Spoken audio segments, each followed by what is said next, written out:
আমরা এখন আছি আমাদের ইয়াসিনের গায়ে হলুদের অনুষ্ঠান। আমরা ছোট পরিসরে আমরা 5 বন্ধু মিলে যতটুকু পেরেছি করেছি।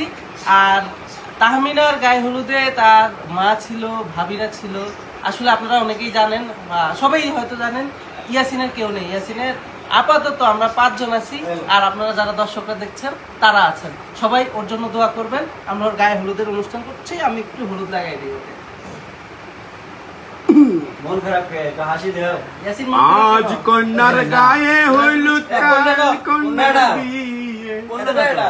ও বেড়া ও বেড়া কন্যার গায়ে হলুদ কাল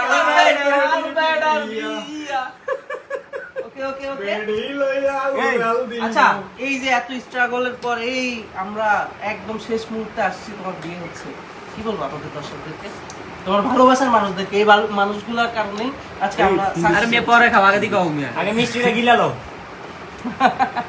আজ আপনাদের কারণে এবং মনে করেন যারা দেখছে প্রবাসী ভাইরা, আসসালামু আলাইকুম ভাইয়া। তাদের কারণে আজকে আমি তাদের ভালোবাসার জন্য আজকে এখানে। তারা যদি ভালোবাসা না দিত তাহলে আজকে আমি এখানে আসতে পারতাম না, গায়ে হলুদ হতো না। আপনাকে অনেক অনেক অসংখ্য ধন্যবাদ জানাই। আল্লাহ তাআলার কাছে দোয়া করি যেন আপনাকে কাজে বরকত থেকে আল্লাহ আপনাকে বাঁচিয়ে রাখে। প্রথম থেকেই বেশিরভাগ মানুষ সমালোচনা করলো, শেষ মুহূর্তে এসে আমরা সবার সাপোর্ট পেয়েছি। আর আমরা আলহামদুলিল্লাহ সাকসেস। সবাই জন্য দোয়া করবেন।